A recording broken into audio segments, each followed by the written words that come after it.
আসসালামু আলাইকুম। আপনাদের সবাইকে আরো নতুন একটি পর্ব দেখার আমন্ত্রণ জানাচ্ছি। বরাবরের মতো আপনারা অলরেডি আমাদের অতিথি সম্পর্কে তার তথ্যগুলো পেয়েছেন। ভিডিওর শুরুতে আপনারা তার ছবি, তার নাম, প্রতিষ্ঠান, তিনি কোন সেশনে বিএনসিসির সাথে জড়িত ছিলেন সেটা দেখেছেন। সো আমরা কথা না বাড়িয়ে আমাদের কনভারসেশনটা শুরু করতে যাচ্ছি। আসসালামু আলাইকুম। কেমন আছেন? জি, আলহামদুলিল্লাহ ভালো আছি। আপনি ভালো আছেন? আলহামদুলিল্লাহ আমিও ভালো আছি। তো কেমন চলছে দিনকাল? সব মিলিয়ে কেমন আছেন? এই কোভিড প্যান্ডেমিকের সময় আসলে সুস্থ থাকাটাই বড় একটা চ্যালেঞ্জ। তো আলহামদুলিল্লাহ এখন পর্যন্ত সুস্থ আছি। আহ আলহামদুলিল্লাহ। মানে আমাদের সুস্থ থাকাটাই আল্লাহর এখন সবচাইতে বড় নিয়ামত আমাদের জন্য। নিয়ামত, রহমত এটাই বলি। আল্লাহ আমাদেরকে সুস্থ শরীরে পরিবারের সবাইকে নিয়ে স্বাভাবিকভাবে জীবনযাপন করার তৌফিক দিয়েছেন, এটাই অনেক বড় পাওয়া। আপনি যদি আপনার নাম, কোন প্রতিষ্ঠান থেকে বিএসসিসির সাথে ছিলেন, কত সাল থেকে কত সাল পর্যন্ত ছিলেন, শেষ পর্যন্ত আপনার র‍্যাংক কি ছিল, এগুলো যদি আমাদের সাথে একটু শেয়ার করতেন। ধন্যবাদ। আমি Yasin Arafat, x career under officer. আমি ঢাকা কলেজ প্লাটুনে 2017 থেকে 2018 এই সেশনে ক্যারিয়ার ইনচার্জ ছিলাম। এবং ব্রাভো কোম্পানি আমাদের সেটার হচ্ছে অ্যাডজুটেন্ট ছিলাম বলা চলে। এর পাশাপাশি আমি 2014 সালে আমি বিএসসিতে অ্যাড হই আচ্ছা, আচ্ছা। এবং 2014 থেকে 2018 এই সময়টা আমার ক্যারিয়ারশিপ ছিল। তো বলা চলে যে একটা দীর্ঘ পথ চলা রাইট। এবং এর মাঝে অনেক অভিজ্ঞতাই আছে। আশা করছি কথোপকথনের মাঝে ইনশাআল্লাহ আমরা অনেকগুলো অভিজ্ঞতা আপনার কাছে শুনতে চাইবো, কারণ আপনি এমন একটি প্রতিষ্ঠান থেকে ক্যাডেটশিপ করেছেন, এটা একটা ঈর্ষণীয় বিষয়। কারণ আমি যখন বিসিসি করেছি বা পরবর্তীতেও শুনেছি বা তার আগেও যারা ছিলেন সবার কাছ থেকেই শুনেছি ঢাকা কলেজ বিএনসিসির জন্য একটা রোল মডেল। সো ঢাকা কলেজকে কেউ যদি বিএনসিসি প্রাতিষ্ঠানিকভাবে অনুসরণ করে, তারা বিএনসিসির পারফেক্ট একটা কি বলে এক্সাম্পল খুঁজে পাবে, কিভাবে বিএনসিসি কে নিজেকে জড়িত করতে হয়, বিএনসিসি থেকে কিভাবে শিক্ষা নিতে হয়। তার মানে প্র্যাকটিক্যাল উদাহরণ ঢাকা কলেজের বাইরে আর হতে পারে বলে আমার মনে হয় না। ডেফিনেটলি আমি সব প্রতিষ্ঠানের প্রতি সম্মান, শ্রদ্ধা রেখে বলছি, কারণ প্র্যাকটিক্যাল লাইফে আমি যেটুকু দেখেছি তার বেসিসে বললাম Dhaka college is the best for BNCC. Thank you. So আমরা আশা করবো আজকের কনভারসেশনে অনেকগুলো অভিজ্ঞতা আপনার কাছ থেকে আমরা আমরা প্লাস হচ্ছে যে অনাগত ভবিষ্যতে যারা আরো এই ভিডিওগুলো দেখবে, ইনশাআল্লাহ তারা অনেক কিছু জানতে পারবে। সো আমি ধন্যবাদ। হ্যাঁ, হ্যাঁ, প্লিজ। জি, আপনি আসলে যে বিষয়টা উল্লেখ করেছেন, আমরা আসলে ঢাকা কলেজ প্লাটুনের যারা ক্যাডেট, আহ, সে প্লেন ক্যাডেট থেকে শুরু করে আমাদের ক্যাডেট আন্ডার অফিসার, তো আমরা যারাই থাকি না কেন তারা আসলে চেষ্টা করি যে আমাদের প্রিভিয়াস যারা ক্যাডেট ছিলেন রাইট। তারা যে অবস্থানে আসলে প্লাটুনটাকে রেখে গিয়েছেন, যে একটা স্ট্যান্ডার্ডটা তারা রেখে গিয়েছেন, আমরা চেষ্টা করি যাতে সেটা আমরা ফলো করতে পারি বা সেই জায়গাটা আমরা থাকি। তো এই জন্য ক্যারিয়ার ডেডিকেশন, তাদের ডিসিপ্লিন এবং অ্যাক্টিভিটিস অবভিয়াসলি এটা আসলে আমরা চেষ্টা করি যতটা সম্ভব আরো আপগ্রেড করার।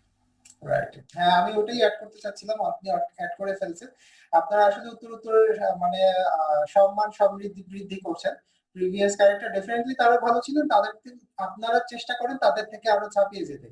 আপনাদের সবকিছুতেই সেই প্রচেষ্টা আমরা আসলে দেখেছি, অতীতেও দেখেছি, বর্তমানেও দেখছি, ইনশাআল্লাহ ভবিষ্যতেও দেখবো। আচ্ছা, আমি যদি ছোট্ট করে একটু জানতে চাই, ঢাকা কলেজে তো শুধু বিএসসি প্লাটুনে যে কজন স্টুডেন্ট সেটা খুবই নগণ্য, কিন্তু ঢাকা কলেজের পরিধি অনেক ব্যাপক। সো কোন জিনিসটা আপনাকে আসতে উদ্বুদ্ধ করেছে, কেন বিএনসিসি তে আসলেন? আরো অনেক অর্গানাইজেশন ছিল, ভলান্টিয়ার অর্গানাইজেশন ছিল, কালচারাল প্রোগ্রামের আরো সংগঠন ছিল, সেগুলো বাদ দিয়ে কেন বিএনসিসি টাকে বেছে নিলেন? খুব মজার একটা আসলে ঘটনা আপনাকে শেয়ার করতে যাচ্ছি। আচ্ছা। আসলে আমাদের বাংলাদেশের প্রেক্ষাপটে যদি আমি বলি, তাহলে এই বিএনসিসি বা বাংলাদেশ ন্যাশনাল ক্যাডেট কোর এটা আসলে রুট লেভেলে এতটা আসলে পরিচিত না। রাইট। এবং আমি আমার স্কুল লাইফ বলেন বা হাই স্কুল লাইফ বলেন, আমি ওই সময়টায় আমাদের প্রতিষ্ঠানে দেখেছি যে স্কাউটের অনেক অ্যাক্টিভিটিস রয়েছে। রাইট। হ্যাঁ, একেবারে তো রুট পর্যন্ত স্কাউট যেভাবে ছড়ানো, কিন্তু বর্তমান আমরা অ্যাক্টিভিটিতে দেখেছি বর্তমান ডিজি যিনি আছেন বা বিএনসিসি চেষ্টা করছে প্রচার প্রসারের মাধ্যমে আরো ছড়িয়ে দিতে। সরি, আপনি যেটা বলছিলেন। হ্যাঁ। প্লিজ। জি। তো আমি যখন আসলে ঢাকা কলেজে ভর্তি হই 2012-13 সেশনে অনার্সে ভর্তি হই। তো প্রথম অবস্থাতে আসলে আমি নতুন ঢাকাতে, এর আগে আসলে ঢাকা দুভাবে আসা হয়নি। আমি আচ্ছা পড়াশোনা করেছি গাজীপুরে। আচ্ছা তো যখন ঢাকা কলেজে আসলাম, তো সামহাউ আমি মিস করে ফেলি এবং বিএনসি সম্পর্কে আমার আসলে কোনো আইডিয়া ছিল না। আচ্ছা তো ক্লাস করি। একটা মজার বিষয় হচ্ছে আমাদের যে ডিপার্টমেন্ট, আমি জুলজি থেকে পড়াশোনা করেছি। আচ্ছা তো আমাদের ডিপার্টমেন্টের পাশে আসলে একটা ছোট্ট রুম ছিল বিএনসিসি, আচ্ছা আচ্ছা। এবং বিএনসিসির যে দরজাটা ছিল সেখানে আর্মি যে কমব্যাট কালার, এভাবে কালার Right. করা। হ্যাঁ আমি দেখেছি অনেক সুন্দর করে সামহাউ, ডেকোরেট করা। হ্যাঁ, তো সামহাউ একদিন ক্লাস শেষে বের হচ্ছি। বের হওয়ার পরে কিছু কমব্যাট ড্রেসের লোককে দেখছি। আমি ভেবেছি হয়তো এরা আর্মির লোকজন হবে। আচ্ছা আচ্ছা তো আমার তো যদি আমার বাবার কথা বলি, বা আমার ছোটবেলা থেকে একটা ড্রিম ছিল বাংলাদেশ আর্মিতে আসা। আচ্ছা আচ্ছা। তো হাজারো যুবকের, হাজার না লক্ষ যুবকের স্বপ্ন। সবারটা পূরণ হয় না, আমারও ছিল। সো আসলে পূরণ হয়নি। Please carry on. তো যেটা হলো, তো আমি ভেবেছি হয়তো এরা আর্মির লোকজন বা এখানে কেন। আর আপনি জানেন যে সবাই আর্মি ইউনিফর্ম পরা দেখলে একটা রেসপেক্ট এবং সন্দেহ চুরি থাকে। রাইট, একটা সম্মান তো চলে আসে। আমি তো সেই দিক থেকে আমি আসলে একটু খোঁজ নিলাম যে আসলে এরা কারা। তো আমি প্লাটুনে আসলে যোগাযোগ করি। তো তারপরে আমি দেখলাম যে আসলে এরা আমাদের মতোই স্টুডেন্ট, আচ্ছা আচ্ছা। এবং এরা আমাদের মতোই কোনো না কোনো ডিপার্টমেন্টের স্টুডেন্ট। তো এরা কিভাবে আর্মি ড্রেসটা পরলো, এই আচ্ছা আমার একটা আচ্ছা। ব্যাপার। তারপর আমি জানতে পারলাম যে ওই সময়টা আসলে রিক্রুটমেন্টের একটা অ্যানাউন্সমেন্ট চলছিল। তো ওরা বিভিন্ন ডিপার্টমেন্টে গিয়ে তাদের বিভিন্ন ধরনের যে ফ্যাসিলিটিস গুলো আছে এগুলো শেয়ার আচ্ছা করছে। তো তাতে আমি আর উদ্বুদ্ধ হই এবং আমার একটা লোভ জাগলো যে আমাকে এনিহাও আর্মির কমব্যাট ড্রেসটা একদিনের জন্য হলে পড়তে হবে। আচ্ছা আচ্ছা। আর্মির প্রতি ভালোবাসা, আর্মির ড্রেসের প্রতি ভালোবাসা প্রথম এটাকে আপনার উদ্বুদ্ধ করেছে বিএনসিসি তে আসতে। আসতে তো তারপরে আর কি ফর্ম উঠানো, এবং আমাদের আপনি জানেন আমাদের ঢাকা কলেজ প্লাটুনের যে ক্যাডেট রিক্রুটমেন্ট, এই প্রসিডিউরটা অনেক হার্ড, এবং এখানে হ্যাঁ অনেকগুলো ফর্মালিটিসের মধ্যে যেতে হয়। প্রথমে আপনার রিটেন এক্সাম থাকে, এরপরে তাদের ফিজিক্যাল একটা টেস্ট হয়, এরপর একটা ভাইবা হয়। আচ্ছা। এবং দেখা যায় খুব কম সংখ্যক, কারণ আপনি জানেন যে একটা প্ল্যাটুন আর একটা প্ল্যাটুনের ম্যান পাওয়ার 33 বা 32 এর রাইট বেশি রাইট। হয় না। হ্যাঁ তো দেখা যায় আমাদের ঢাকা কলেজে প্রায় প্রথম বছরে যদি আমরা চেষ্টা দেখি যে 200 থেকে 300 বা 500 জনও দেখা যায় যে ফর্ম তারা কিনছে, রাইট রাইট। পরীক্ষা 200 জন দেয়, কিন্তু এদের মধ্যে দেখা যায় সর্বোচ্চ হয়তো ফাইনালি 10 জন বা 12 জন আসলে তার ক্যাডেট হিসেবে কাউন্ট হচ্ছে।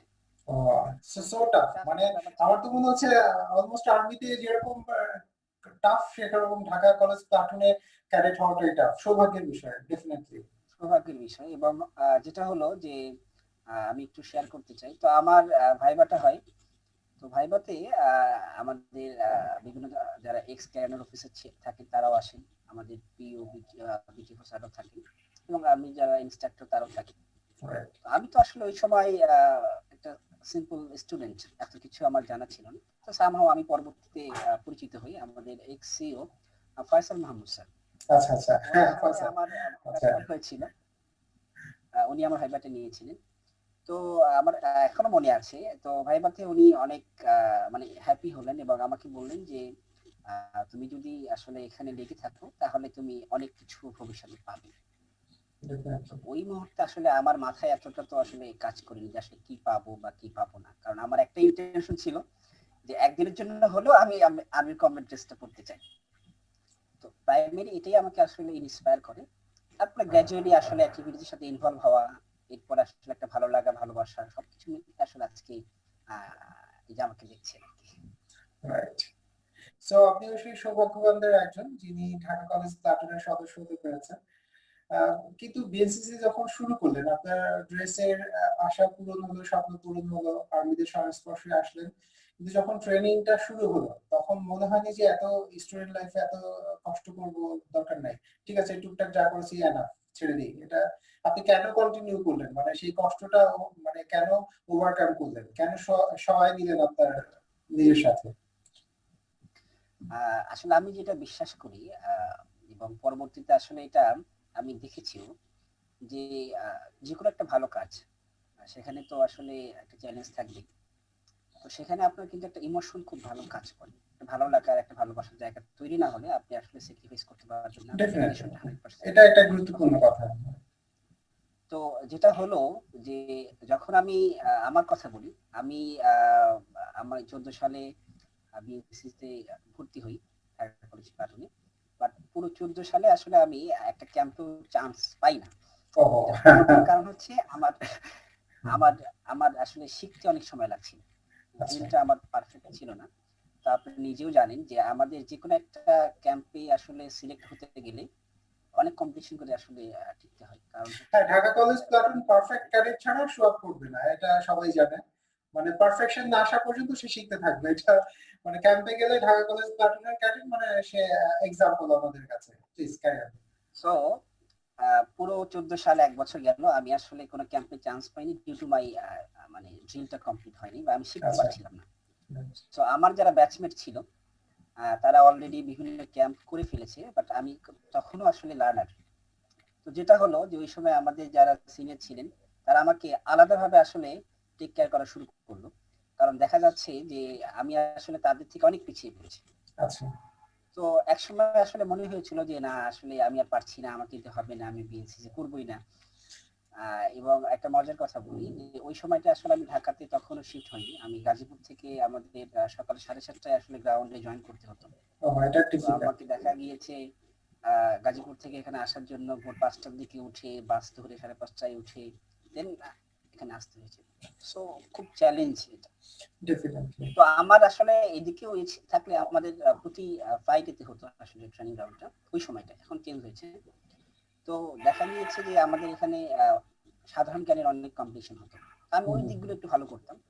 এর একটা কারণ ছিল, আমি যদি আমার দিকে বলি যে যখন আমি বাসে আসতাম তখন আমাদের একটা নোটবুক ছিল, আপনি জানেন যে আমাদের কিছু বিষয় ম্যান্ডেটরি থাকে, সেটাকে প্ল্যান বেডিং বলেন। এর পাশাপাশি আমি যদি বলি আমাদের আসলে গ্রাউন্ডে একটা রুলস এন্ড রেগুলেশন আছে, তো সবাইকে একটা নোটপ্যাড থাকতে হবে এবং একটা রুমাল থাকতে হবে, এটা আচ্ছা। আমাদের ম্যান্ডেটরি ছিল। তো ওই নোটপ্যাডে আমার যে প্রিভিয়াস ক্লাসগুলো মানে যে বিষয়গুলো নিয়ে আসলে ক্লাস হতো সেগুলো আমি রিভিশন দিতাম বসে আচ্ছা। বসে। দেখা যেত যে আমার এই দিকটা একটু আমি আবার আগে ছিলাম অন্যদের চাইতে, আচ্ছা। মানে সাধারণ জ্ঞানের বিষয়গুলোতে। তো সামহাও পুরো আহ, দেখা গেল যে যখন আসলে বিভিন্ন ধরনের কম্পিটিশনে আমাকে প্রেস পাচ্ছি বা অ্যাপ্রিসিয়েশন আমাকে দিচ্ছে তখন একটু ভালো লাগতো। এবং আরেকটা ব্যাপার হচ্ছে আমার একটা আরেকটা লোক ছিল যে যখন সিনিয়র হয় তখন আসলে এই যে তার একটা টিমকে লিড দেয়, রাইট। সামনে আসা, একটা আমার একটা ইন্টেনশন ছিল যে আমি শিখে কষ্ট হচ্ছে শিখি বাট সামনে আসবো। তখন আসলে এতটাও মাথায় ছিল না যে আসলে কি পাবো বা পাবো না, মানে স্টেপ বাই স্টেপ আসলে আমার ইন্টেনশন ছিল যে আমি এখন ক্যারিয়ার আছি, সো আমাকে আর সামনে আসতে হবে যাতে আমি আচ্ছা। আমার ক্যারিয়ার লিড করতে পারি। রাইট। তো এভাবেই আসলে ধীরে ধীরে ইনভলভ হওয়া আরো গভীরে যাওয়া। আচ্ছা, আমরা আরো ডিটেলসটা শুনবো। আমি একটু অ্যাড করি আপনার সাথে। আমি আহ, যখন প্রথম বেসিস তে জয়েন করলাম, জয়েন করার পর প্রথম যে ক্যাপসুল ক্যাম্পটা ছিল, তা আমার সৌভাগ্য যে আমি আমার সাথে তখন ডেডিকেটেড অনেক ক্যাডেট পেয়েছিলাম যারা হচ্ছে আসলে বেসিসি করতে খুব খুব উদ্বুদ্ধ ছিল। তো তেমন একজন ছিল, সে হচ্ছে ঢাকা কলেজের এক্স ক্যাডেট। ইন্টারমিডিয়েট লাইফে ঢাকা কলেজ থেকে তখন ইন্টারমিডিয়েট করেছে ওখানে, খুব ভালো ক্যাডেট ছিল। তো আমাদের সাথে আমাদের প্রতিষ্ঠানে তখন জয়েন করলো। আমি তখন ফার্স্ট ইয়ারে পড়ি, সেও ফার্স্ট ইয়ারে পড়ে। তো ক্যাপসুল ক্যাম্প করার সময় আমি ওর কাছ থেকে পুরো ড্রিলটা শিখেছি 10 দিনে। কিভাবে? স্টাফজিরা তো ডেফিনেটলি ডেডিকেশন দিয়ে আমাদেরকে খুব ভালোভাবে ট্রেন আপ করছে, কিন্তু সবাই যখন ক্লাসের ফাঁকে বিশ্রাম নিচ্ছে, কালচারাল পার্টে যাচ্ছে, ওকে আমি ছাড়ি না। তুমি সব জানো, আমাকে শিখাইতে হবে। করতে ভালো লাগছে, খুব কষ্ট হচ্ছে। পাইলট ড্রিল, স্লো মার্চ, মানে তারপরে ফার্স্ট যে মার্চ মানে রেগুলার যে মার্চ, সব ওই একটা এবং সশস্ত্র সালাম 10 দিনে আমি ওর কাছ থেকে শিখেছি। ওরটা এত পারফেক্ট ছিল, ওর করাই লাগতো না। ও যখন সবার সাথে জয়েন করতো, স্টাফ জিরা ওকে বাদ দিয়ে রাখতো, তুমি সব পারো, ওদেরটা হবে না, তুমি করলে তুমি থাকো, তুমি বরঞ্চ রেস্টার্ট দাও আমাদের সাথে। সো আমার সৌভাগ্য হয়েছিল, এবং ওর কাছ থেকে যে আমি ওই 10 দিনে শিখেছিলাম, আমার বিজনেস লাইফ শেষ হওয়া পর্যন্ত এনাফ। ওর পরে আমার হচ্ছে এডিশন টুকটাক হয়েছে, বাট বেসিক ওর কাছ থেকে আবার 10 দিনে শেখা হয়ে গেছে। সো ঢাকা কলেজের একজন ক্যাডেটের টার্ন আউট ড্রিল, সো সেই মানে যেটা হচ্ছে 10 দিনে সে আরেকজনকে পুরো কমপ্লিট করে দিতে পারে। সো তো আমি যেটা আপনি বলছিলেন যে সিনিয়র জুনিয়র থেকে আস্তে আস্তে সিনিয়র হয়ে ওঠা, এর আগে আমি একটু শুনতে চাইবো আপনি ফার্স্ট কত সালে ক্যাম্প করলেন, মানে আপনি তখন সালটা কত এবং কি ক্যাম্পে জয়েন করেছিলেন? তো আপনাকে আগেই বলেছি যে আসলে 2014 তে হ্যাঁ, আসলে আমি সৌভাগ্য হয়নি। পার্টিসিপেট করতে হয়নি। তো এই সময় আসলে একটা জিনিস একটু শেয়ার করি। আসলে আমি খুবই হতাশায় ছিলাম একটা মোমেন্টে। সেটা হচ্ছে যে আমাদের ব্যাচে যারা ছিল তাদের শেষের দিকে, বছরের শেষের দিকে একটা ড্রিল কম্পিটিশন হয় আমাদের। তো সেটা হলো এবং এখানে আমাদের র‍্যাংক কম্পিটিশনও ছিল। তো দেখা গেল আমার ব্যাচে যারা তারা মেক্সিমাম হয়তো প্রমোশন পেয়ে ল্যান্স কাপল হয়ে গেল। আচ্ছা আচ্ছা। বাট এখানে অনেকগুলো ক্রাইটেরিয়া থাকে। তো যেহেতু আমি কোনো ক্যাম্প করিনি, তো এটা আমার একটা মাইনাস পয়েন্ট ছিল। আচ্ছা, তো আচ্ছা। এইজন্য আমি র‍্যাংক পেলাম না। আহা! ল্যান্স কাপল পেলাম না। তো ওই সময় আমার যে আমাদের তো ৩ টা সেকশন আছে। তো সেকশন কমান্ডার ছিল ক্যাডেট কর্পোরাল এবং পরবর্তীতে উনি ক্যাডেট অফিসার হন, আমার সিনিয়র ক্যাডেট অফিসার তরিকুল ইসলাম। তাকে আমি বলেও ছিলাম যে স্যার আমি বিএনসিসি হয়তো আর করব না ওই সময়টা। তো আমি এটা এইজন্য বলছি যে আসলে জীবনের মতো ক্যারিয়ারশিপে আসলে বিভিন্ন ধরনের চ্যালেঞ্জ থাকে। তো এই মোমেন্টে আমার কাছে মনে হয়েছিল যে যেহেতু আমি এই জিনিসটা প্রথম করিনি, স্ট্র্যাটেজি পেলাম না, আমার ফেল ব্যাচমেট করেছি, তো একটা খারাপ লাগা কাজ করছে। এবং এবং আমার ব্যাচমেটরা সবাই সিনিয়র হয়ে গেল। সো আমাকে এখন তাদের আন্ডারে থাকতে হবে। ওই মোমেন্টে এজ এ ক্যাডেট হিসেবে প্রাথমিক অবস্থায় এই বিষয়গুলো কাজ করে, এটা বলছি। তো আমি পরবর্তীতে আসলে সে আমাকে অনেকভাবে মোটিভেট করে এবং আমি ইনভলভ থাকি এবং আমার ডেডিকেশনটা আরো বেড়ে যায় আচ্ছা। এবং কাজের যে স্পিড সেটা আরো বেড়ে যায়। তো এর পরবর্তী যেটা হলো যে 2015 সালে যে ফার্স্ট ক্যাম্প হয়, আমাদের তখন ছিল অ্যানুয়াল ট্রেনিং এক্সারসাইজ, আমরা আচ্ছা। বিটিই বলতাম। 2015 তে এটা শহীদ সার্জেন্ট রুমি ভবনে হয়। আচ্ছা। তো সেটাতে আমি আসলে প্রথম ক্যাম্প এবং সেখানে আমি আমাদের ক্যাম্প ওয়াইসি হিসেবে জয়েন করি এবং আচ্ছা। আমাদের আসলে আমাদের আপনারা জানেন হয়তো কি আমাদের ক্যাম্পে যখন আমরা জয়েন করি সেখানে আমাদের ২ ধরনের আসলে একটা অ্যাপয়েন্টমেন্ট দেওয়া হয়। একটাকে আমরা বলি ক্যাম্প সিনিয়র হিসেবে একজন যান। আর রাইট। একজনকে আমরা বলি হচ্ছে আমাদের প্লাটুন সিনিয়র হিসেবে। আচ্ছা। তো অ্যাজ এ সিনিয়র ক্যাডেট প্লাটুনের যত ধরনের আসলে দেখাশোনার দায়িত্ব আমার উপরেই আসে এবং আমার যে সিনিয়র থাকে তার টয়েস হিসেবে আমি কাজ করি এবং সে যথারীতি ওই ক্যাম্পে গিয়ে আসলে ব্যাটালিয়ন সার্জেন্ট যে মেজর আমরা বলি বিএসএম ক্যাডেট বিএসএম সেটা পাই। আচ্ছা। তো পূর্বের কোনো অভিজ্ঞতা ছাড়াই আসলে প্লাটুনের পুরো একটা দায়িত্ব পালন করা তো খুবই চ্যালেঞ্জিং ছিল এবং এখানে আসলে একটু খুবই সাপোর্ট ছিল এখানে আমাদের। আমি একটু শ্রদ্ধা করে স্মরণ করি ওই সময়কার আমাদের যে ব্যাটালিয়ন অ্যাডজুটেন্ট ছিলেন মেজর শফিকুল ইসলাম, আমরা শফিক স্যার বলে জানতাম। তো স্যার অনেক পছন্দ করতো আমাকে ওই সময় এবং ওই সময় আমাদের ব্যাটালিয়ন কমান্ডার ছিলেন মেজর সুলতান ফরিদ স্যার, তখন তিনি ক্যাপ্টেন ছিলেন। এবং ব্যাটালিয়ন উপ অধিনায়ক ছিলেন হচ্ছে ক্যাপ্টেন নাসরিন সুলতানা ম্যাম। তো তারা ক্যাম্পে আসতো। এরপর আমাদের যে কোম্পানি কমান্ডার ছিলেন লেফটেন্যান্ট হাফিজুর রহমান স্যার উনিও আসতেন এবং কলিমুল্লাহ স্যার। তো আমি এই সময় আসলে বিভিন্ন টক শো দেখতাম। তো কলিমুল্লাহ স্যার একদিন এসে আমাদের ক্লাস নিচ্ছে। তো আমি একটু অবাক হলাম। আচ্ছা এই লোককে আমি টিভিতে দেখেছি, এই লোক কেন এখানে? পরবর্তী জানলাম স্যারও একজন বিএনসিসি অফিসার বিটিএফ। তো আসলে ওই সময় একটা ঘোর লাগা কাজ করছিল লাইফের ফার্স্ট একটা ক্যাম্প। তো যেটা হলো যে ওই ক্যাম্পে আমি বেশ কিছু আসলে অ্যাচিভমেন্ট থাকে। প্রথমত আমি একটু কালচারাল মাইন্ডে ছিলাম। তো দেখা গেল যে গানে আমার একটা প্রাইজ আসে। এর পাশাপাশি এক্সটেম্পোরারি স্পিচ সেখানেও একটা প্রাইজ আসে এবং এর পাশাপাশি আমাদের এখানে একটা জেনারেল নলেজ কম্পিটিশন হয়। সেটা তো আমার আসলে একটা পুরস্কার আসে। তো সব বিষয় মিলে মানে আপনার ভিতরে যে প্রতিভাগুলো ছিল সবগুলো ওখানে বিকশিত হওয়ার একটা সুযোগ পেয়েছে এবং আপনিও নিজেকে উজাড় করে দিয়েছেন। আমি একটা প্রসেসের মধ্যে দিয়ে গিয়েছি। আসলে নিজেকে কিছুই করতে হয়নি। আর যখন যে বিষয়টা সামনে এসেছে সেটাতে জয়েন করেছেন। তো আলটিমেটলি যেটা হলো আমাদের ক্যাম্পে একটা আপনারা জানেন যে একটা ক্লোজিং সেরিমনি হয়। তো সেখানে বিভিন্ন ধরনের অ্যানাউন্সমেন্ট হয়, প্রাইজ হয়। তো আমি তো দুটো পেয়েছি এটাই জানতাম। তো সামহাউ আমি যে বেস্ট ক্যাডেট হব, বেস্ট ক্যাডেট হব এটা আমি আসলে কখনো ভাবিনি। তো ইট ওয়াজ মাই ফার্স্ট ক্যাম্প এবং এই ফার্স্ট ক্যাম্পে আসলে বেস্ট ক্যাডেট হওয়া এটা বলতে পারেন যে এটা আমার আসলে বিএনসিসির যে লাইফটার আসলে মোটিভটা চেঞ্জ করে দেয়। এবং এখানে আরো ব্যাপার আছে। তো অনেক সময় আমরা যারা দেখবে হয়তো আমার জুনিয়র ক্যাডেটদের উদ্দেশ্যেই বলি যে অনেক ডিমোটিভেটিং আসলে ব্যাপার কাজ করে। তো হিসাবে আসলে অনেকে আমাকে বলেছিল যে সেটা নাম আর বলছি না। তারা বলেছে আসলে বিএসসি একটা সার্টিফিকেট, একটা তো তুমি পেয়েছোই, তো আসলে এখানে আর সময় দেওয়ার তেমন কিছু নাই, তোমার চাকরিতে একটা সার্টিফিকেট দিতে চেষ্টা করো, সো এখানে কেন সময় নষ্ট করবো, এরপরে আর এতটা ইনভলভমেন্টের দরকার নেই, ঠিকই বলেছে। তো আসলে আমি পরবর্তীতে আসলে বুঝেছি আসলে certificate is not a fact, fact হচ্ছে আপনার কোয়ালিটি।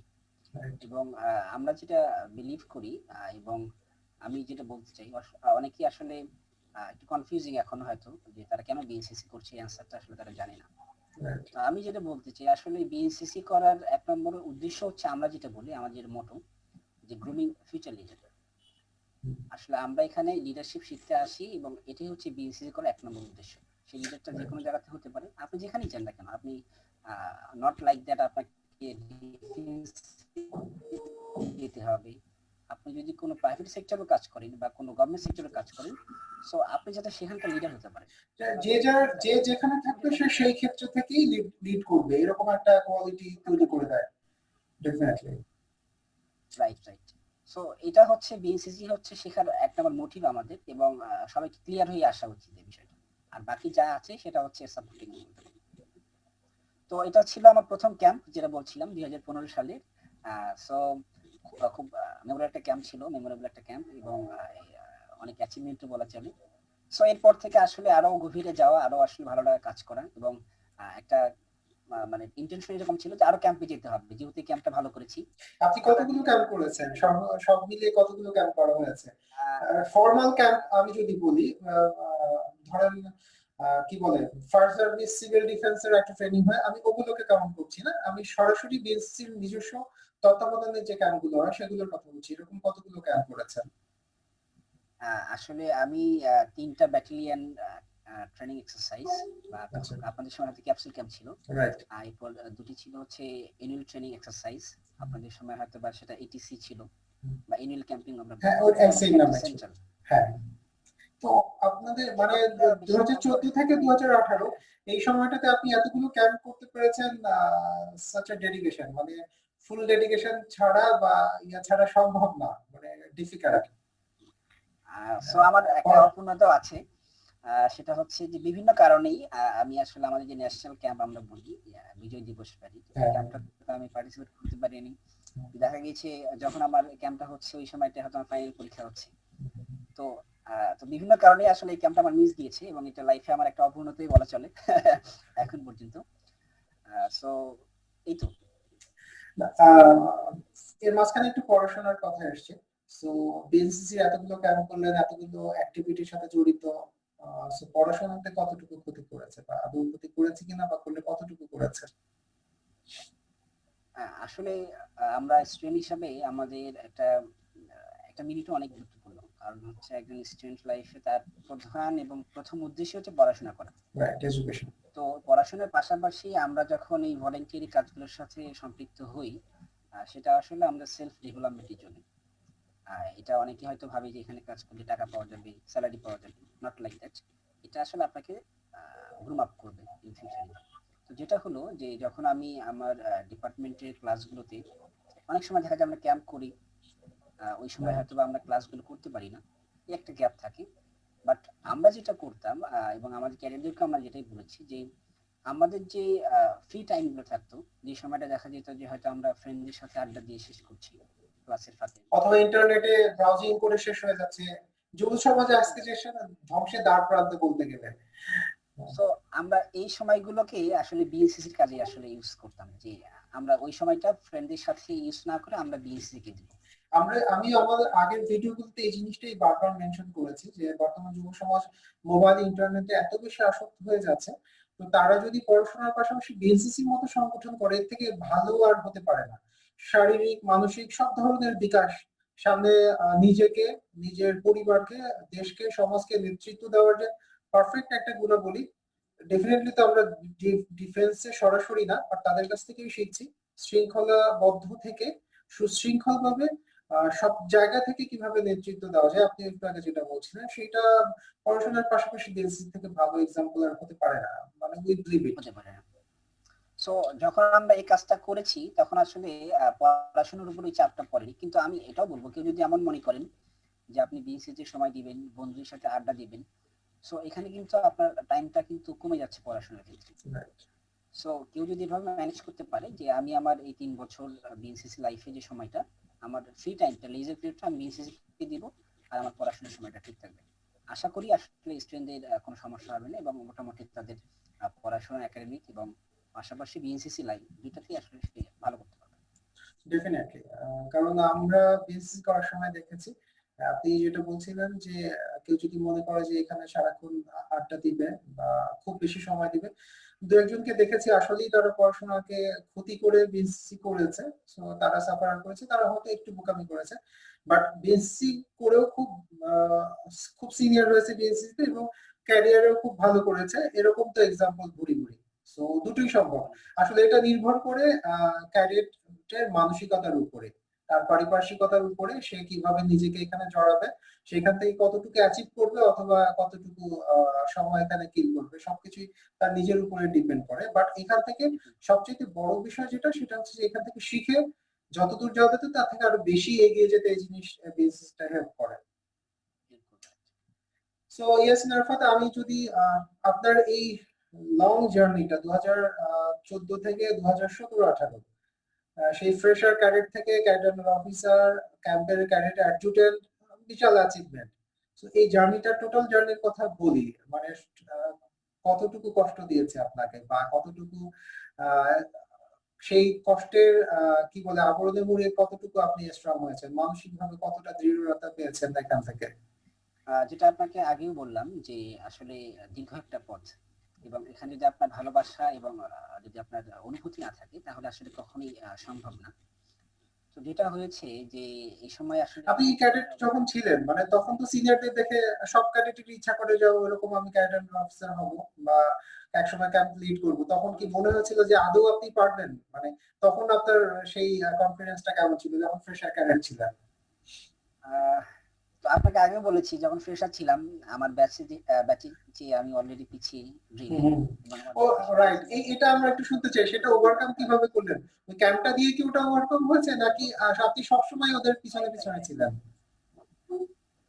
না, আমি যখন এই ক্যাম্পে জয়েন করি, ক্যাম্পে জয়েন করার পর বেস ক্যাডেট হয়ে আসলাম। তো এরপরেই যখন আসলে আমাদের আরেকটা র্যাঙ্ক কম্পিটিশন হলো, তখনই আমি আসলে সিনিয়র হয়ে যাই, এবং তখন দেখা গেল যে আমি ওদের ইকুইভ্যালেন্ট র্যাঙ্কে চলে আসলাম, আমরা সবাই ডান্স কাপড় হলাম।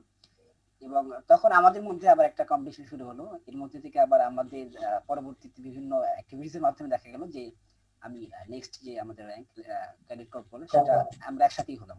আচ্ছা আচ্ছা। সো আমি প্রথম দিকে একটু পিছিয়ে ছিলাম, বাট পরবর্তীতে আসলে আমি দেখা গিয়েছে যে ওদের চেয়ে কোনো ক্ষেত্রে ভালো করেছি। আর এটা অবশ্যই সম্ভবত ডেডিকেশন ছিল, এবং আরেকটা ব্যাপার ছিল হচ্ছে কাজ করে যাওয়া। অনেকেই ভাবে যে আসলে আমি কাজটা করছি, এটা ইনস্ট্যান্ট একটা বেনিফিট করছি, যে আমি কি পাবো। তো আপনি যেটা একটা ভালো কথা বললেন যে সিনিয়রদের দেখে ইন্সপায়ার হওয়া। সো আপনি জানেন যে আমাদের ঢাকা কলেজ বিএনসিসি একটা ট্রেডিশন হচ্ছে যে আমাদের যারা ক্যাডেট থাকে তাদেরকে আসলে আমাদের বিভিন্ন যারা সিনিয়র ক্যাডেট আগে ছিলেন তারা সময়ে সময়ে এসে আসলে বিভিন্ন ধরনের ইনস্ট্রাকশন দেওয়া বলেন, মোটিভেশন যেটাকে আমরা বলি, গ্রুম আপ করা বলি, কিন্তু সেগুলো তারা শেয়ার করেন, তাদের অভিজ্ঞতাগুলো শেয়ার করেন। তো এক্ষেত্রে যেটা হয় যে ক্যাডেটরা আসলে ইন্সপায়ার হয়, এবং তাদের মধ্যে একটা ড্রিম ক্রিয়েট হয় যে তারাও চায় যে তারা আসলে লাইফে এই ধরনের কিছু অ্যাচিভমেন্ট তারা যোগ করবে। এবং আমি আসলে সেখান থেকে ইন্সপায়ার হওয়া, এবং আমাদের একটা মজার কথা বলি, আমাদের আসলে প্ল্যাটুনের বাহিরে একটা পিকচার বোর্ড ছিল। সো এখানে আসলে আমাদের বিভিন্ন ধরনের অ্যাক্টিভিটিস ছবি থাকতো, এবং এখানে আমাদের ট্রেনিং অ্যাক্টিভিটিস ছিল, ইন্টারনাল অ্যাক্টিভিটিস ছিল, এবং ফরেন যে অ্যাক্টিভিটিস গুলো সেগুলো ছিল। তো সেখানে আপনি হয়তো আপনি যদি গিয়েছিলেন হয়তো খেয়াল করবেন কিনা। তো আমাদের এখানে একটা পার্ট ছিল যে আমাদের ফরেন যারা আমাদের অ্যাম্বাসেডর ছিল, সরি আমি যেটা বলতে চাচ্ছিলাম ক্যাডেট অ্যাম্বাসেডর যারা ছিল, আচ্ছা। তাদের বিভিন্ন ধরনের ছবি ছিল। তো আমরা বিভিন্ন প্রতিদিনই তো প্লাটুনে আসতাম, তো এসে আসলে প্রথমে চোখটা ওখানেই পড়তো। আচ্ছা আচ্ছা। আমাদের মধ্যে আসলে ড্রিম ক্রিয়েট হতো যে হ্যাঁ, ছোট ছোট স্বপ্ন তখন দানা বাঁধতে শুরু করেছে যে হয়তো আমি একদিন ইনশাআল্লাহ যেতে পারবো।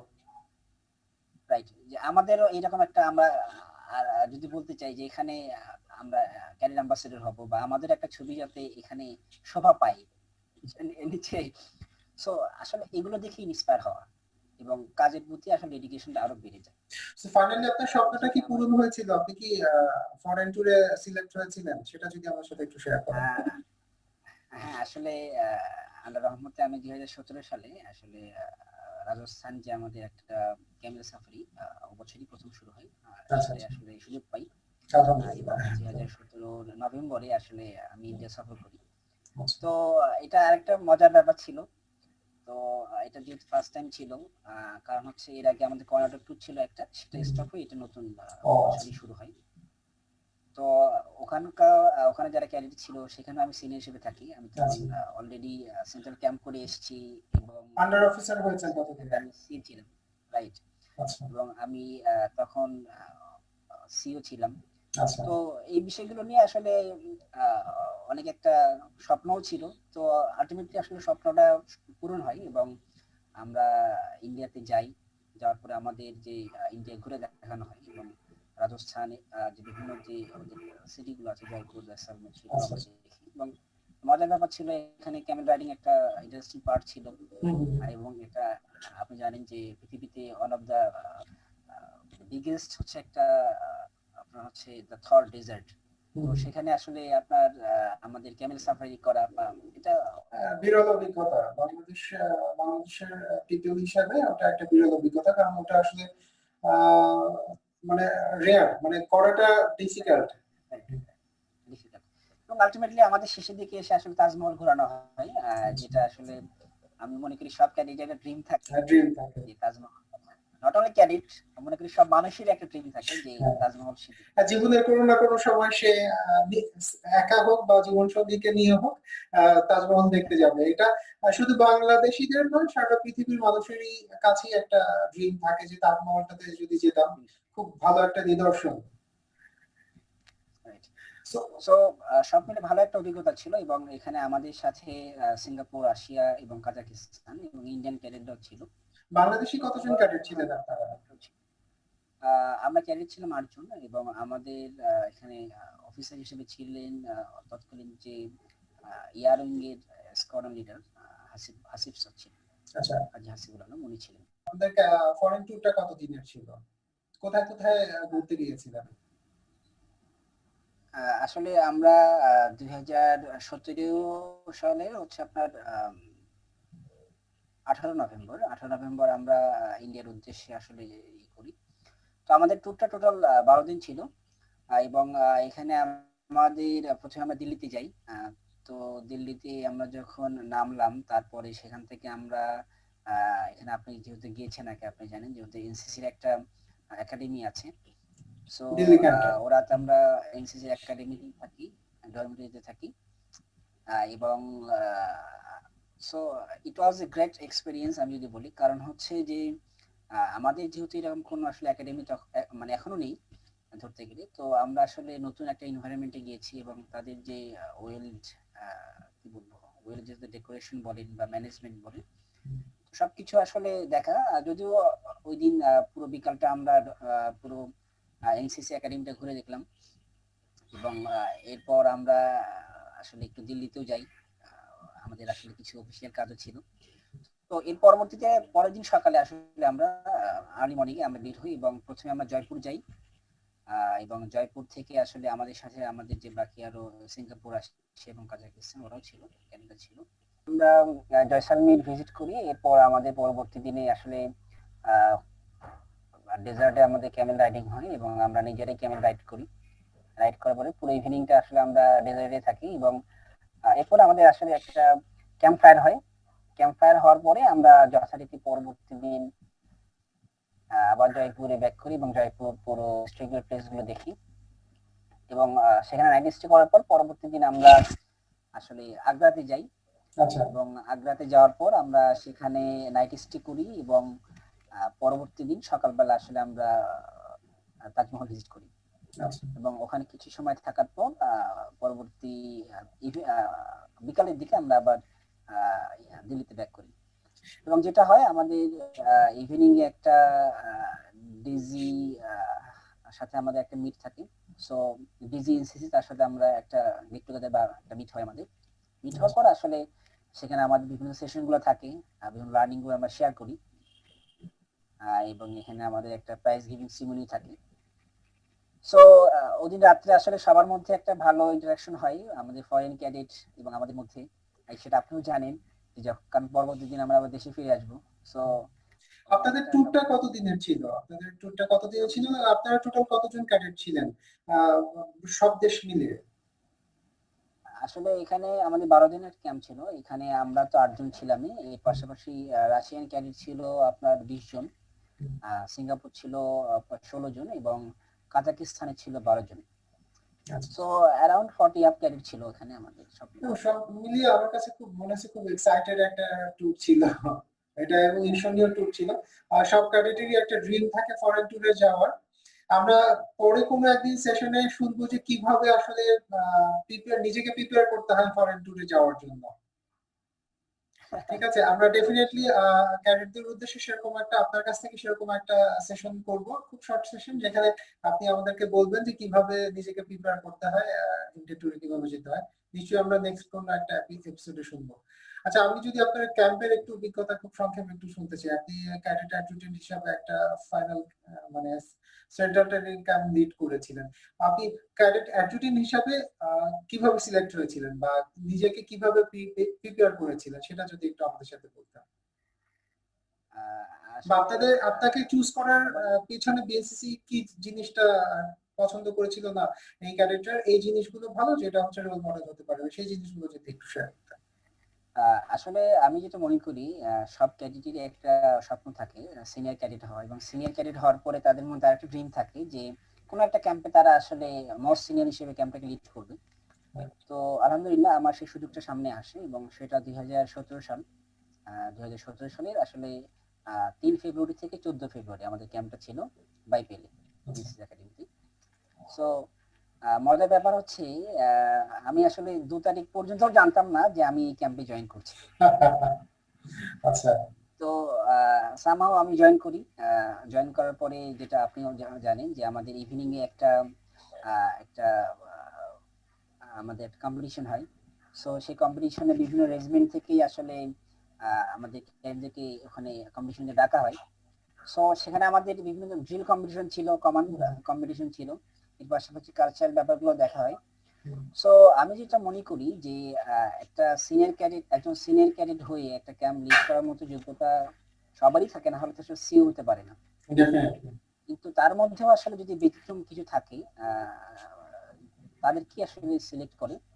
সো আমি সেদিক দিয়ে বলবো আমি লাকি, কারণ হয়তো আমার চেয়েও অনেক বা আমার মধ্যেও অনেকেই ছিল আচ্ছা। যাদেরকে হয়তো বা তারা হয়তো তার জন্য ব্যাড লাক ছিল, সেটা কোনো কারণে তারা হতে পারেনি।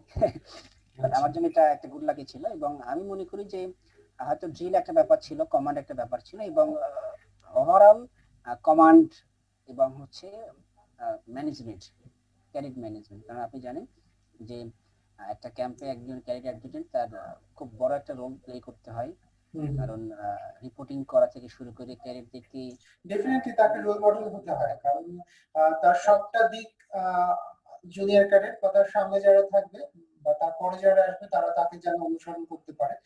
সেই গুণাবলী না থাকলে বিএসসির ডেফিনেটলি এটা চুজ করে আর্মি অফিসাররা থাকেন বা সিনিয়র বিটিএফও স্যাররা থাকেন, তারা সবাই মিলে চয়েস করে। তো ডেফিনেটলি তার ভিতরে ওই কোয়ালিটি না থাকলে আসলে সে ওই ইয়াটা পায় না। তো নিশ্চয়ই আপনার ভিতরে সেটা ছিল এবং স্যাররা নিশ্চয়ই ভালো মনে করেছেন বিধায় আপনি ক্যাডেট অ্যাডজুটেন্ট হতে পেরেছিলেন। সেটা অনেক বড় সৌভাগ্যের একটা বিষয়। কারণ বাংলাদেশে প্রতি বছর হাজার হাজার ছেলে মেয়ে ক্যাডেট হয়, প্রতি বছর হাজার হাজার ছেলে মেয়ের ক্যাডেটশিপ শেষ হয়ে যায়।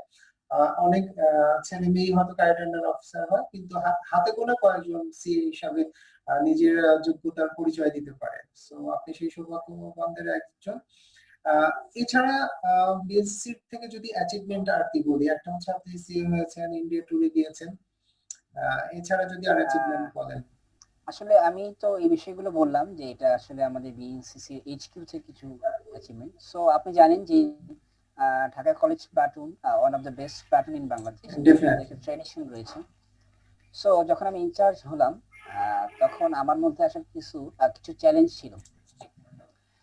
সো এগুলো আমি নিজেই অ্যাকসেপ্ট করি এবং ড্রিমও বলা চলে।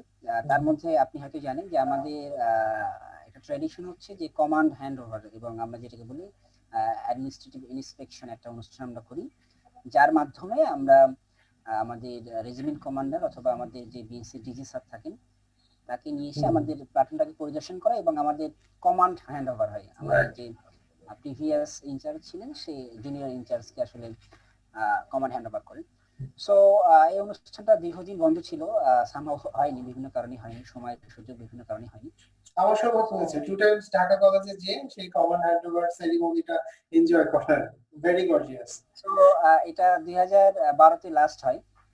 সো এরপরে আসলে 2012 থেকে 2017 দীর্ঘ একটা গ্যাপ। তো আমার জন্য এটা একটা চ্যালেঞ্জ ছিল যে আমি আসলে এটা করব। আচ্ছা। সো এটা যেহেতু আমি তখন নতুন মানে জয়েন করেছি অ্যাজ এ ইনচার্জ হিসেবে দায়িত্ব নিয়েছি। সো এটা আমার জন্য খুবই টাফ ছিল এবং আমি সবাইকে ধন্যবাদ জানাই এর মাধ্যমে। আমাদের যারা আমার ক্যারিয়ার যারা ছিল তাদের তো অনেক সাপোর্ট দরকার ছিল, কারণ তারাই হচ্ছে আমার মেইন ফোকাস।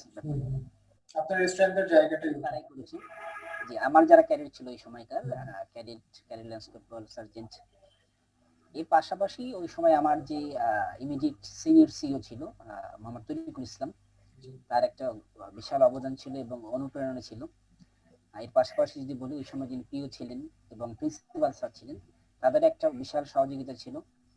এবং আরেকটা ব্যাপার বলতে চাই, রেজিমেন্ট থেকে আমাকে অনেক সাহায্য করা হয়েছে, কারণ আমার ওই প্রোগ্রামে ডিজি স্যার এসেছিলেন, তৎকালীন DG brigadier general Ferdous sir ছিলেন, উনি এসেছিলেন এবং এর পাশাপাশি তৎকালীন আমার রেজিমেন্টের যে রেজিমেন্ট কমান্ডার ছিলেন Salauddin sir, lieutenant colonel Salauddin sir, উনিও ছিলেন। সো আমি একটু কৃতজ্ঞ চিত্তে স্মরণ করি আমাদের ওই সময়কার ব্যাটালিয়ন অ্যাডজুটেন্ট ছিলেন মেজর হামিদ আব্দুল ওয়াদুদ স্যার এবং regiment adjutant major Soumenkanta Barua sir.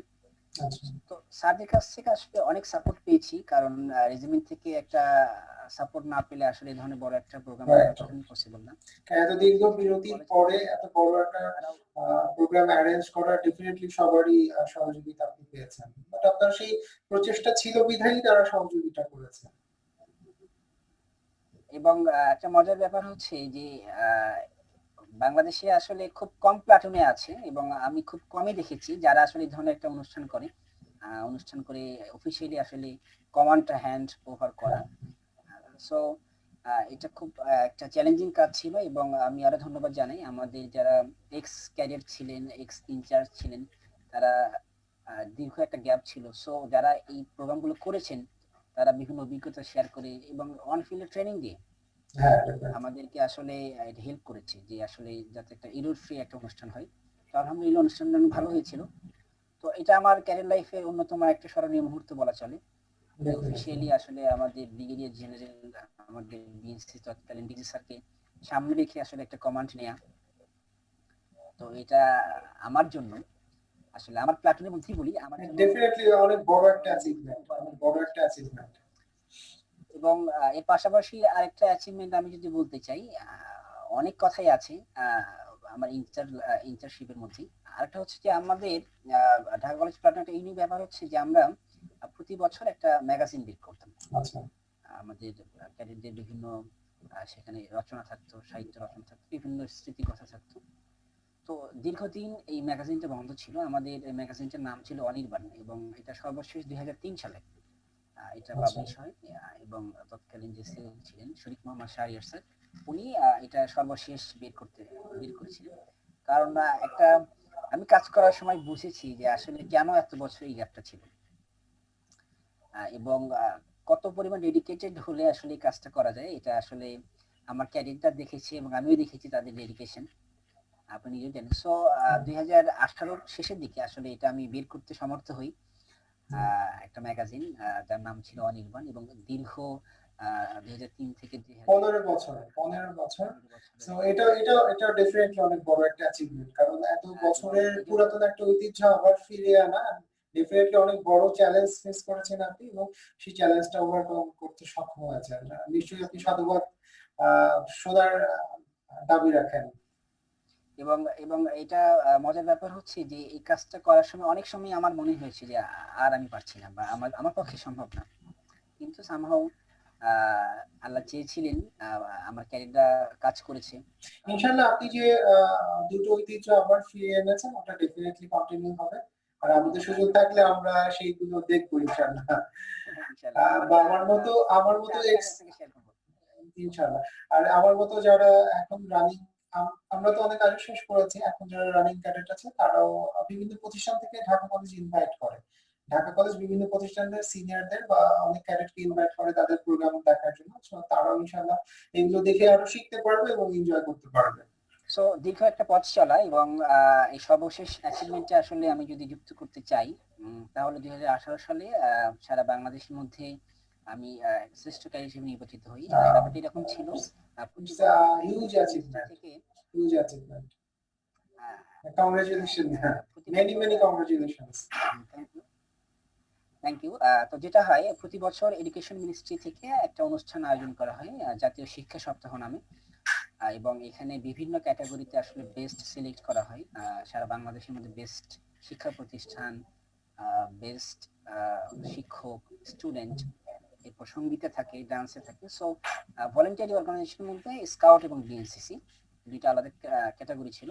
এবং এখানে বিএনসিসির মধ্যেও তিনটা আসলে শ্রেষ্ঠ ক্যাটাগরি ছিল। একটা ছিল শ্রেষ্ঠ প্ল্যাটুন, এরপর ছিল শ্রেষ্ঠ বিএনসিসি শিক্ষক, আমরা যেটাকে বলি বিটিএফও আর পিইউ, এবং শ্রেষ্ঠ বিএনসিসি ক্যাডেট।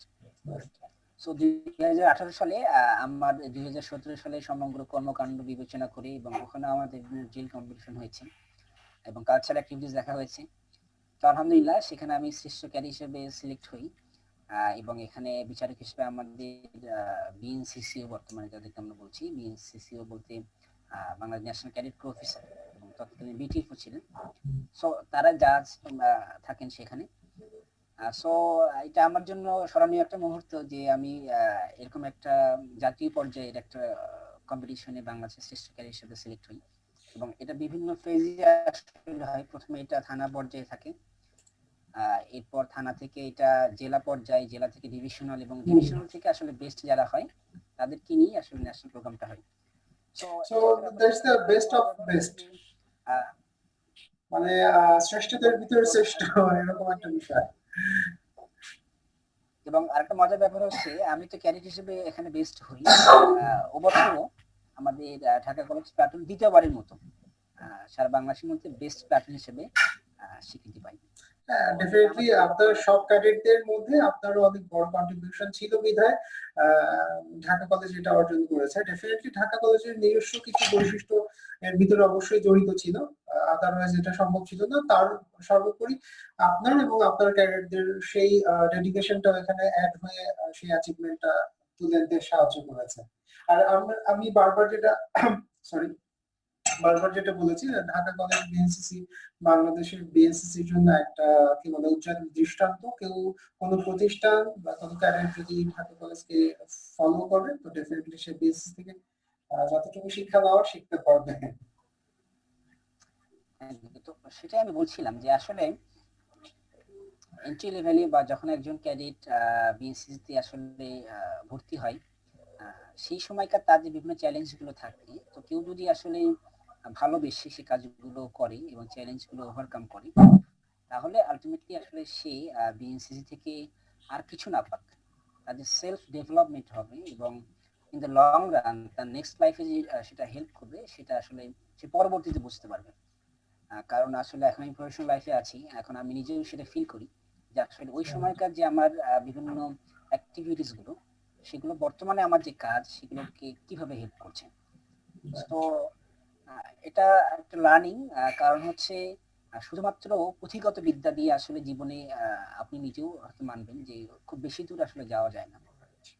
পুঁথিগত বিদ্যার পাশাপাশি আপনার বাস্তবিক জ্ঞান লাগে, এবং আপনি যখন একজন ইনস্টিটিউট ক্যাডেট হয়ে বিভিন্ন অ্যাক্টিভিটিস গুলোকে মানে পার্টিসিপেট করবেন, সো এই অ্যাক্টিভিটিস গুলোর মধ্য দিয়েই কিন্তু আপনার যে সুপ্ত প্রতিভাগুলো আছে, যেগুলো আপনি নিজেও সেগুলো জানেন না, বিকশিত হবে। সেগুলো কিন্তু বিকশিত হওয়ার একটা সুযোগ পাবেন। এবং আমি এটা নিজেও ফিল করি যে প্রতিটা মানুষের মধ্যে কিছু না কিছু গুণ থাকে, এবং এই গুণগুলো প্রকাশ করার জন্য তার একটা স্টেজ লাগে। সো বিএনসিসি হচ্ছে এই ধরনের একটা স্টেজ, কেউ চাইলে সেটাকে গ্রহণ করতে পারে এবং তার যে কোয়ালিটিস সেটাকে সে বিকশিত করার পাশাপাশি আর ডেভেলপ করতে পারে। So right. আমাদের যারা বর্তমান ক্যাডেট আছে বা যারা নতুন ক্যাডেট আছে তারাও হয়তো এই বিষয়টা থেকে একটু শিক্ষা নেবে যে বিএনসিসিতে যদি ভালোবেসে সময় দেওয়া যায়, নট অনলি পড়াশোনাকে ক্ষতি করে, বাট অলসো এটাকে আপনার যেটা বলবো যে পড়াশোনা ক্ষতি করা যাবে না, এবং আপনার যে লেজার পিরিয়ডটা থাকবে সেটাকে আপনার বিএনসিসির কাজে আপনি ব্যয় করবেন। সো এভাবে যদি কেউ একটা ডিসিপ্লিন ওয়েতে কাজ করতে পারে, আশা করি পড়াশোনার ক্ষতি না করেও বিএনসিসি থেকে ভালো কিছু অর্জন করা সম্ভব এবং শেখাও সম্ভব। আপনি অনেক সুন্দর করে বললেন একজন সাধারণ স্টুডেন্ট কেন বিএসসি করবে, বিএসসি থেকে কি শিক্ষা নেওয়া যাবে এবং বিএসসিটাকে করার সময় কিভাবে করতে হবে, আপনার এই কথাগুলোর মধ্যে দিয়ে সুন্দর করে চলে আসছে। এই কোশ্চেনটা আমি করতাম যে একজন স্টুডেন্ট কেন বিএসসি করবে, বাট আমার কোশ্চেন করার আগে আপনার এই কথাগুলোর মধ্যে দিয়ে বেরিয়ে এসেছে যে কেন একজন স্টুডেন্ট বিএসসির সাথে নিজেকে জড়াবে বা সম্পৃক্ত হবে। আচ্ছা, আমরা আমাদের কনভারসেশনে একেবারে শেষ পর্যায়ে চলে এসেছি। শেষ দিকে আমি জাস্ট কয়েকটা কথা জিজ্ঞেস করবো, আপনি যদি একটু শর্ট করে বলেন। সেটা হচ্ছে যে বিএসসির সবচেয়ে স্মরণীয় মুহূর্ত বা সবচেয়ে ভালো লাগার মুহূর্ত। স্মরণীয় মুহূর্তে আমি যখন সিও র্যাঙ্কটা পড়ি আচ্ছা। 2017 সালের ফেব্রুয়ারিতে, তো সেই মুহূর্তটা আমার কাছে স্মরণীয় একটা মুহূর্ত এবং এখন আমি ফিল করি। কারণ যখন আমার সার্জেন্ট র্যাঙ্কটা সরিয়ে সিও র্যাঙ্কটা পড়িয়ে দিচ্ছিল, তখন মনে হচ্ছিল যে আমার উপরে ভারী কিছু তুলে দেওয়া হচ্ছে, একটা ফিল ছিল, এখন আমি সেটা ফিল করি। সো আচ্ছা, এটা আমার জীবনে একটা স্মরণীয় মুহূর্ত। ডেফিনেটলি এটা যারা সিও হয় তাদের জন্য এটা জীবনের one of the best moment. আপনাকে সিও র্যাঙ্ক পড়িয়েছিলেন, তখন উপস্থিত ছিলেন, কে কে উপস্থিত ছিলেন? আহ, তখন আমাকে সিও র্যাঙ্ক পড়ানো আমাদের তৎকালীন রমনা রেজিমেন্টের সম্মানিত regiment commander lieutenant colonel Salauddin sir. এর পাশাপাশি তৎকালীন যে অ্যাডজুটেন্ট ছিলেন মেজর সৌমেন কান্তি বড়ুয়া স্যার। এর পাশাপাশি আমাদের ব্যাটালিয়ন অ্যাডজুটেন্ট ছিলেন মেজর হামিদ আব্দুল ওয়াদুদ স্যার। এর পাশাপাশি আমাদের প্লাটুন কমান্ডার ছিলেন তৎকালীন পিইও মামুন আবদুল্লাহ স্যার ছিলেন, এবং আমার ইমিডিয়েট যে সিইও ছিল, সিইও মোহাম্মদ তরিকুল, আচ্ছা, আচ্ছা। উনিও ছিলেন। সো সবাই ছিল এবং একটা স্মরণীয় মুহূর্তে বলা যাবে। ডেফিনেটলি, কারণ আমি আসলে 6 ঘন্টা আগেও জানতাম না যে আমি আসলে ওই দিন সিও র্যাঙ্ক করতে যাচ্ছি। আচ্ছা, আচ্ছা। যাই হোক, আচ্ছা, আমি যদি আরেকটা জিনিস জানতে চাই, বিএনসিসি থাকাকালীন বা বিএনসিসি লাইফের কোন জিনিসটা আপনাকে সবথেকে বেশি হার্ট করেছে বা কষ্ট পেয়েছে, এরকম কিছু? উম, অবশ্যই বিএসসি যেহেতু করেছি, এর মধ্যে অনেক না পাওয়া তো থাকবেই, অনেক ব্যর্থতাও আছে।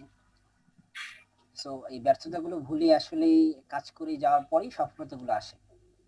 তো সেদিক থেকে আসলে আমি যদি বলতে চাই, আমার কিছু এক্সপেকটেশন ছিল যেটা আসলে আমি ওই মুহূর্তে পাইনি। সো এর মধ্যে আমি একটা অলরেডি শেয়ার করেছিলাম আপনাকে যে আমি যখন প্রথম প্রথম র্যাঙ্কটা পান? কোনো র্যাঙ্ক কম্পিটিশনে আসি, সো আমার তখন কিন্তু আমি খুব লার্নার ছিলাম, তো তখন আমার ইমোশনটাও বেশি ছিল। সো এটা একটা মোমেন্ট ছিল, যদি আমি বলি যে ওই সময়টা আমি খুব হার্ড করেছিল এবং আমি অন কাইন্ড অফ ডিসিশন নিয়েছিলাম যে আমি আর বিএসসি কন্টিনিউ করবো না। সো এটা কাউন্ট করা যায় যে ওই সময়কার একটা একটা ব্যাপার ছিল যে আসলে আমার ব্যাচমেটরা সবাই সিনিয়র হয়ে গেল, আমি এখনো জুনিয়র। এই একটা কষ্টদায়ক একটা মোমেন্ট ছিল বলা চলে। এর পাশে আরো অনেক আছে, তো এটা এখন মনে পড়ছে। ঠিক আছে, বাট ওই কষ্টটাই আপনাকে এতদূর নিয়ে এসছে। আমি বিলিভ করি যে ওই একটা কষ্ট ছিল বিধায় আপনার ভিতরে সেই লার্নিং মনোভাবটা আরো বেশি জাগ্রত হয়েছে। ঠিক আছে, আমরা আজকের মতো শেষ করব। তো এর আগে যদি যারা এখন বিএনসিসি করছে বা বিএনসিসির সাথে সামনে যারা নিজেকে জড়াবে, তাদের উদ্দেশ্যে যদি কিছু বলতে চান।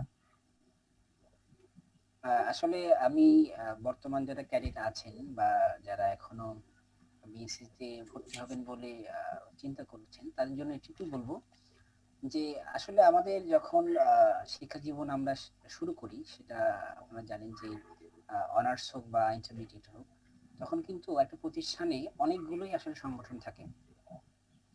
তো আপনি বিএনসিসি একমাত্র সংগঠন যেখানে আপনি নেতৃত্ব শেখার মতো একটা প্ল্যাটফর্ম পাবেন, এবং এখানে আপনার নেতৃত্বের গুণাবলী বিকশিত করার মতো অনেকগুলো স্টেজ আপনার সামনে চলে আসবে। সো কেউ যদি তার নিজের লাইফে লিডার হতে চায়, সো আমি মনে করব তাদের বিএনসিতে জয়েন করা উচিত। এবং শুধু জয়েন করলেই হবে না, এখানে ডেডিকেশন লেভেলটা থাকতে হবে, কারণ এখানে অনেক ট্রেনিং করতে হবে, অনেক হার্ড ওয়ার্ক করতে হবে। সো এটা একটা ব্যাপার যে তারা ধৈর্য সহকারে যদি ভালোবেসে কাজগুলো করে তাহলে তাদের সামনে হয়তো কোনো বাধা আসবে বা কোনো ব্যর্থতা আসবে, না পাওয়া কাজ করবে, কিন্তু যদি তারা টিকে থাকে, সো লং রেসের ঘোড়া আমরা বলি, কিন্তু এরকম কোনো লং রেসের ঘোড়া হয় তাহলে এন্ড অফ দ্য ডে আসলে সাকসেসটা তারই হবে এবং তারা একটা অনার নিয়ে নিচে থেকে বের হবে। এবং আমি যেটা বিশ্বাস করি যে পরবর্তী জীবনে, কর্মজীবনে বা যে কোনো সময় তাদের এই লার্নিংটা খুবই কাজ করবে এবং শুধু লার্নিং বলবো না, সেলফ ডেভেলপমেন্ট যেটা হবে সেটা আসলে ইনভিজিবল, ওই মুহূর্তে বুঝতে পারবে না, বাট একটা সময় গিয়ে তারা বুঝতে পারবে। Definitely. সবার জন্য শুভকামনা থাকলো। আমি আপনার সাথে এবং ছোট্ট আশা করে একটু করছি অ্যাড করতে চাই, সেটা হচ্ছে একজন বিএসসি এর ক্যাডেট সে যখন শুরু করে একটা ছেলে নামে, তো আলটিমেটলি তাকে যে সার্জেন্ট অথবা ক্যাডেট আন্ডার অফিসার হতেই হবে বিষয়টা এমন নয়। হয়তো সে ক্যাডেট হিসাবেই তার বিএসসি জীবনটা শেষ করলো, বাট তারপর সে যদি অন্তত একটা ক্যাম্প করে বা কিছুদিন অন্তত বিএসসি অ্যাক্টিভিটির সাথে জড়িত থাকে এবং সেটাই যদি সে মনে প্রাণে ধারণ করে, সো আশা করা যায় যে সে হচ্ছে বিএসসির যে মূল উদ্দেশ্য ভলান্টিয়ারিজম, নেতৃত্ব গুণাবলী, বেসিক জিনিসটা তার ভিতরে অটোমেটিক চলে আসবে এবং সে পরবর্তী জীবনে ওইটা কাজে লাগবে। হ্যাঁ, ডেফিনেটলি সে যদি আরো বেশি ডেডিকেশন দেয় তো আলটিমেটলি সে একজন সিনিয়র হতে পারবে, বাট এটা ম্যান্ডেটরি না যে একজন ক্যাডেটকে অবশ্যই সিনিয়র হতে হবে। হ্যাঁ, সিনিয়র হওয়ার জন্য কারণ তাকে অনেক বেশি ডেডিকেশন দিতে হয়, অনেক বেশি স্ট্রাগল করতে হয়। সেইটা হয়তো সেই সময় সেই এফোর্টটা ইচ্ছা থাকলে হয়তো সব সময় সব ক্যারেক্টার দিতে পারে না, বাট বিএনসিসির সাথে জড়ানো মানেই বিএনসিসি থেকে নেতৃত্বের গুণাবলী শিক্ষা, মানুষের সাথে শৃঙ্খলাবদ্ধ হয়ে কিভাবে একসাথে কাজ করা যায় এই বেসিক শিক্ষাগুলো সে শিখতে পারবে। সো ইয়াসিন আরাফাত, আপনাকে অসংখ্য ধন্যবাদ আমাদের সাথে জয়েন করার জন্য। নিশ্চয়ই আপনাকে পরবর্তী যে কোনো একটা ধন্যবাদ। প্রোগ্রামে আপনাদের সাথে আবার দেখা হবে ইনশাআল্লাহ। ইনশাল্লাহ দেখা হবে এবং যারা দেখবেন সবাইকে ধন্যবাদ ধৈর্য সহকারে দেখার জন্য। আপনাকে অসংখ্য ধন্যবাদ। ভালো থাকবেন, সুস্থ থাকবেন। আসসালামু আলাইকুম। খোদা হাফেজ। আসসালামু আলাইকুম।